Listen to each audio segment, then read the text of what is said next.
Hey, got another vlog here I want to do, which this is something I didn't think I'd be doing because I had a video that I would like to do about Lovecraft in the future, which is kind of like Weaponized Nerd Rage had done one before. It's a good video, by the way. Check it out. I think one of the first videos I did on YouTube was me recommending it. Don't know why I did that. I highly doubt that anyone listened to me back then, and still do doubt anyone listens to me. But anyway. I do want to do a video of that, like that of my own at some point, but this one was kind of inspired by a comment made by Daniel Green, a douchebag as far as I'm concerned for what he said about Lovecraft. And he said this, like, really earlier this, of the now last previous year. And this kind of inspired, this comment by him just made me want to do one vlog kind of making my thoughts on Lovecraft pretty apparent, if the first video I did talking about him didn't already. I don't think Lovecraft did anything wrong. And the people who disingenuously and hyperbolically slander him constantly, I find to be scummy. And Daniel Green, if you happen to see this, fuck you for calling him a monster. Lovecraft is not a monster. Unless having a shitty opinion is now a crime or a sin, most of humanity would be going through a Nuremberg trial by now. Or would be dead. Because we have all at some point or another had shitty opinions, myself included. I eventually grew out of it. Hell, Lovecraft was growing out of his shitty opinions before he died. If he had lived longer, I'm pretty sure he would have continued to cast aside those opinions. And yeah, no, so to those who disingenuously and hyperbolically slander Lovecraft and attack him, fuck you. Simply fuck you is what I want to say. Actually, no, not fuck you. If you were more rational about it, I could probably respect you. I have talked to people online who don't like Lovecraft's racism and do condemn him for that, but they do at least acknowledge that he was changing near the end. Like, they are at least able to be intellectually honest and acknowledge that fact. And I also wanted to address another thing. Some people are going to bring this up.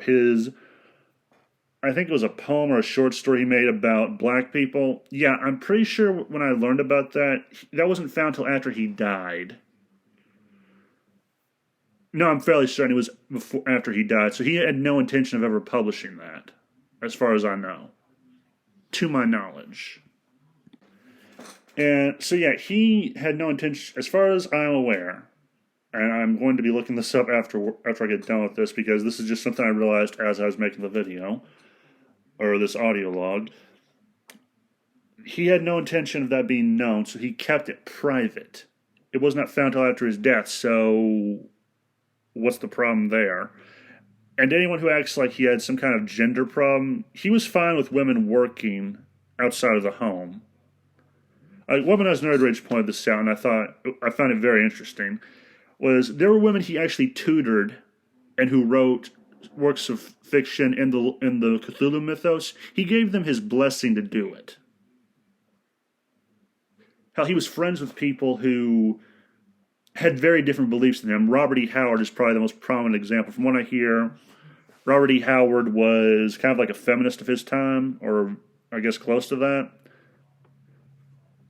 So there was that, and he was, I don't think, racist. Actually, he had a pretty good, interesting comment from what I hear about Lovecraft. He said, Lovecraft is no more racist than the average New England aristocrat. So there's also that. There's also the fact that, oh yeah, that's right. From what I hear, Lovecraft's racism, that was developed by a number of things. One, the environment he grew up in. He came from a very, let's just say, conservative family, I guess. Again, I'm still reading the biography of him. It is a sad life, I'm not going to lie, to read.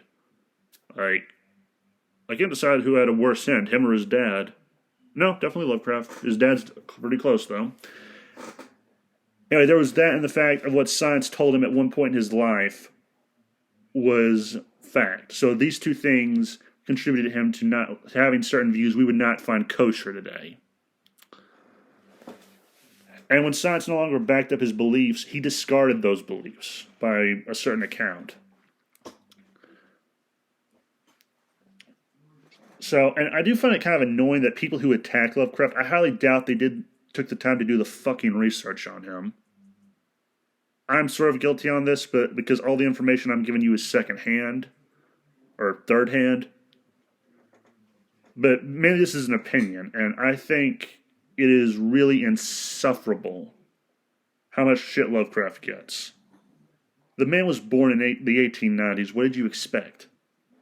I'm pretty sure generations from now, hopefully before the sun goes supernova and humanity gets purged from the galaxy, I'm pretty sure if some of the humans look back at the way some of you dipshits act, they would find your actions demonstrable and abhorrent, and would probably want to dig up your remains and burn them. Actually, they probably should, just on principle, because some of you invalids should have never been born. Because you ain't got much working upstairs, as far as I'm concerned. Now, to the ones who dislike Lovecraft and actually have sane rationality and aren't intellectually honest about it, I got no beef with you. You are free not to like Lovecraft. Hell, even the ones I disagree with and hate, they are free to hate Lovecraft. But it is the crusade against him I find so asinine. The man is dead. Let him rest in peace. He earned his legacy. He suffered a very miserable life. He died a horrible death. He died alone, thinking he was a failure.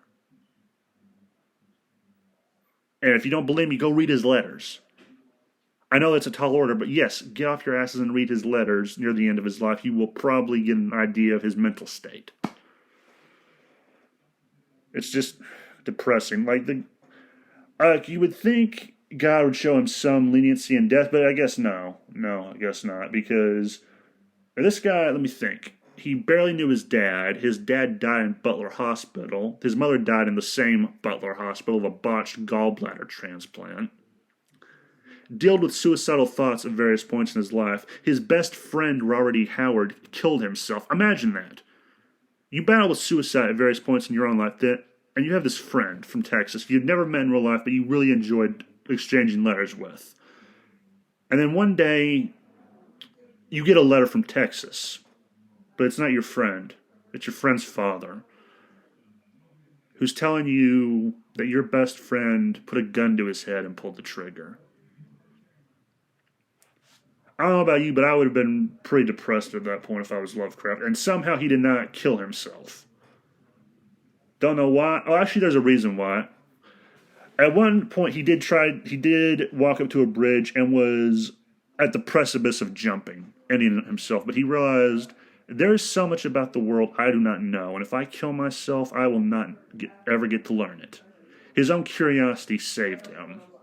So, yeah, I think he had probably one of the saddest lives I have ever known of, or am aware of. There are probably sadder ones, and probably worse ones that I would not want to even imagine being in. But yeah, it sucked. And the worst part was the only time he knew happiness was when his grandparents were still alive. When his grandfather was still kicking, that was back when things were still good. Most days after his grandfather died were like, there's a good joke someone once said on Weaponized Nerd Rage's video, which was, Lovecraft played life on Ultra Nightmare. That was his life after his grandfather died. It was not pleasant. He usually was hungry constantly. Excluding the period when he was married to Sonia Green, he did not eat a whole lot. It was not pleasant. So, yeah, I do find it very disrespectful to the dead to attack this man. And the worst part is, I kind of agree with Nerd Rage on this, is I think these people who attack him, I think if they could get away with it, they would erase him from history. They would make everything he suffered through, his family went through, they would make it all for nothing. And that's probably the most egregious thing for me, is the thing I find the most evil about them, about these sociopaths, is that they would probably do that, and they probably would get away with it, because society is so dickless and spineless these days, that they won't tell these cry bullies, no, fuck off. So, yeah, that's more or less my opinion on the matter. Again, I hope at some point down the line to do a video or two on Lovecraft. I have one series I'm planning on doing called Histories. One of them will be about Lovecraft, hopefully. Like, the different problem with that one is, even though I love history, it's going to require I do a shitload of research. And it'll probably be a long-ass time before I do any of that, because I got other videos planned, and I still have to get a PC.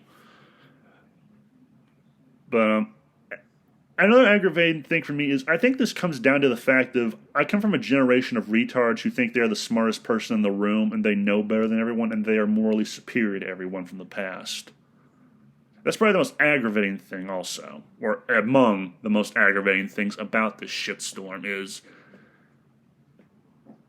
just because you come from a time where people know better, you seem to think that makes you better than the people that came before you. No, it doesn't. Unlike Lovecraft, I have no respect for people who attack him. Or Tolkien. Hell, there are things about Tolkien, Lovecraft, and probably even Robert E. Howard I would not agree with. Like, I think Tolkien was kind of a snob when it came to American literature. And if you're wondering why I say that, it's because he was actually given a collection of American stories. I think some of them were pulps and a few of them were Conans. He was unimpressed with them. Now, maybe calling him a snob is a bit of an extreme, but that's kind of the feeling I get was he had a different kind of taste to him than I'm pretty sure most people in America had. So maybe it's just that he didn't like it. Anyway, I'm getting off track. That's the video. If you really do hate Lovecraft and you actually are reasonable, just let me know your thoughts in the comments. I would not mind hearing from some people on the other side of this issue, as long as they're not cunts about it. Like, you can have a different opinion than me, and I probably won't hate you. Hell, one post I made recently on Twitter was saying, like, can you blame Lovecraft for never smiling? He had one of the most miserable lives I've ever heard of. And some guy just came in to talk about how he was... Like, he didn't like him. But here's the thing about that guy. I actually had a good conversation with him. And I could kind of respect him, because at least he had the honesty to acknowledge Lovecraft was changing. So if you were like that guy, please leave your comment. I would like to hear from people like that. If you're a fan of Lovecraft, let me know what you think of this issue, or if this is something you were wholly unaware of. Again, let me know your thoughts. Have a nice day, and remember the game was rigged from the start.